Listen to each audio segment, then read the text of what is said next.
Hey everyone, it's Justin again.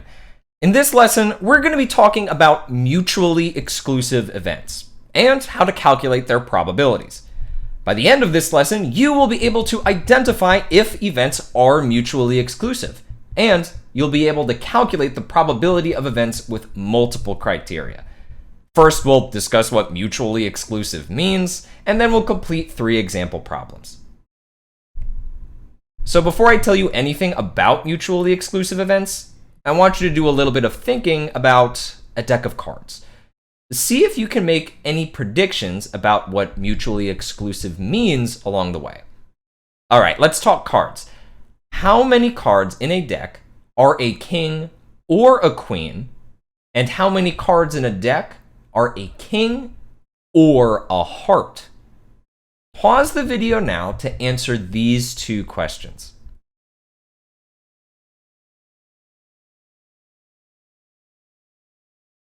Starting with this question, hopefully you remember that there are 4 of every face value in a deck of cards.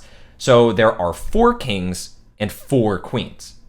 That means that in total there are 4 plus 4, so 8 cards that are a king or a queen. But how about this one? How many cards in a deck are a king or a heart? Well, there are still 4 kings in the deck, and there are 13 total hearts, but the total is not 17. It's actually 16. Can you figure out why there's actually 1 less than what you get by adding? Let's list them out. We have a king from each suit, so a king of hearts, a king of diamonds, a king of clubs, and a king of spades. For hearts, we have 1 heart of each value, so a 2 all the way through ace. Did you notice anything?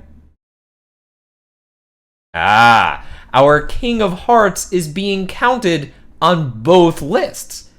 We only want to count it once because there's only 1 of those in the deck, so let's get rid of the duplicate, and now we can see that 4 kings plus 12 new hearts that haven't been counted yet makes 16 total cards that are a king or a heart.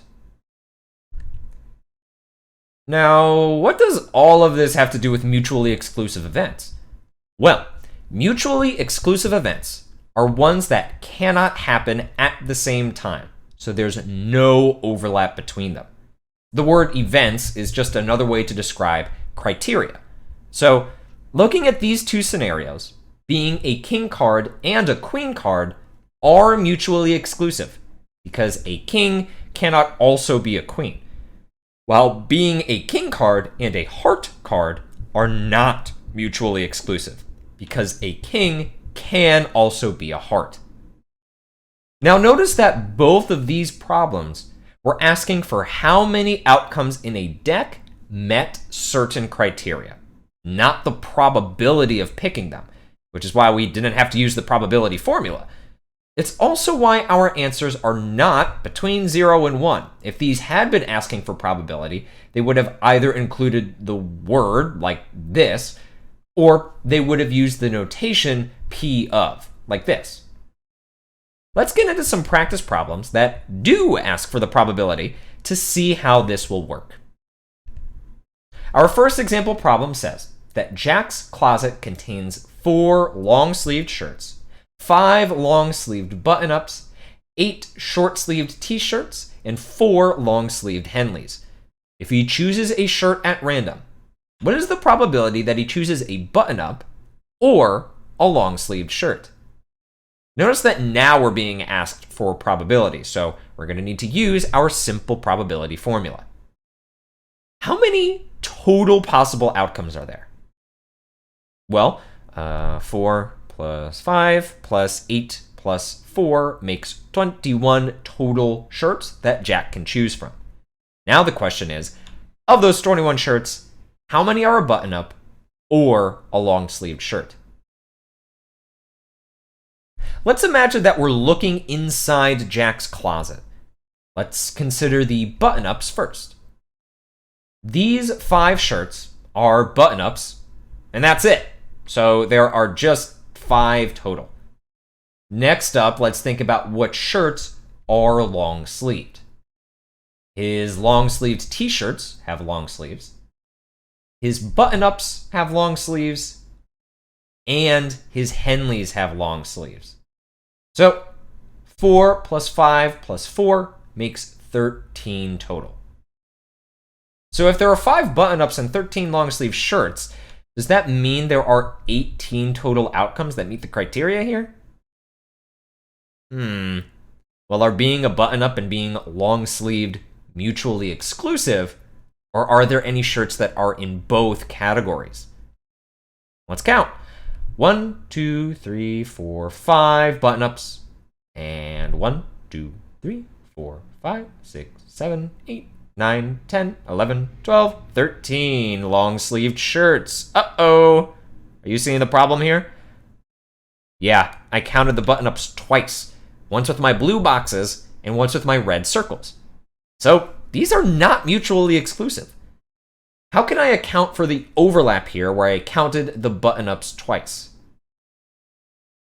I should subtract 5 to make sure that I don't double count the button-ups. So subtracting 5 for the overlap leaves 13 outcomes that meet the criteria. And if I count up my shirts over here, I can see that there are indeed 13 shirts that are either button-ups or are long-sleeved. I can't simplify this fraction, so the final answer here is 13 over 21. Let's do another example. This one says, if you pull a card from a full deck, what is A, the probability that it is a spade or a face card, and B, the probability that it is a 2 or a 7. I want you to give this a try on your own first. You're going to be calculating probability again. So make sure that you check for any overlap so that you don't count any cards twice. Pause the video and try this for yourself now. Let's start with A. We know that there are 52 total cards in a deck, so that's the total number of outcomes. As for the number of outcomes that meet the criteria, well, there are 13 spades in the deck and 12 face cards. The question is, are they mutually exclusive, or is there any overlap between these two categories? Spades and face cards are not mutually exclusive. The Jack, Queen, and King of Spades are spades and face cards. If we just did 13 plus 12, we'd be counting these cards twice. So how do we account for the overlap? We need to subtract 3, which gives 22 outcomes that meet the criteria of spade or face card. That means the probability here is 22 over 52. We can simplify this fraction to get our final answer of 11 over 26. Next up is the probability of getting a 2 or a 7. There are still 52 total outcomes in this deck, and there are 4 2s and 4 7s in that deck. Is there any overlap between these two categories? Nope, these are mutually exclusive. Can't have a 2 that's also a 7. Since they are mutually exclusive, we don't have to do any subtraction for overlap, and we can just add 4 plus 4 to get 8 outcomes that meet the criteria. Lastly, we can reduce this fraction to 2 over 13, and that's our final answer. Let's move on to our final example. This one says, if you roll a die, what is the probability of rolling an odd number or a number greater than 4? Remember, when we talk about a die, we mean the regular old 6-sided kind, like this, where the possible outcomes are 1, 2, 3, 4, 5, and 6. Pause the video and try this problem on your own. Of course, we're going to be using our trusty simple probability formula here again. When rolling a die, there are 6 total possible outcomes. The 2 criteria here are an odd number or a number greater than 4. How many of those 6 total outcomes meet that criteria? There are 3 numbers on a die that are odd, 1, 3, and 5. And there are 2 numbers that are greater than 4, 5 and 6. So how many outcomes are there that meet the criteria? These are not mutually exclusive, and rolling a 5 meets both. We don't want to count it twice, so 1, 3, 5, and 6 makes 4 outcomes. There were a few enough outcomes here that it was pretty easy to list and count them all, but the same logic of adding the 2 categories and subtracting the overlap would also work here. So we could do 3 for the odd outcomes, plus 2 for the outcomes greater than 4, minus 1 overlapping to get that 4. We can still simplify this fraction to get our final answer of 2/3. When it comes to events with multiple criteria, it's important to consider whether they are mutually exclusive or not. If they are mutually exclusive, then there will be no overlap between the 2 events. If they are not mutually exclusive, then there will be overlap between the 2, and you will need to subtract to account for outcomes that meet both criteria. In addition to your practice game, there is also a great activity in your notes template PDF to help you explore ways to handle that overlap. Good luck on the practice game, and I'll see you next time.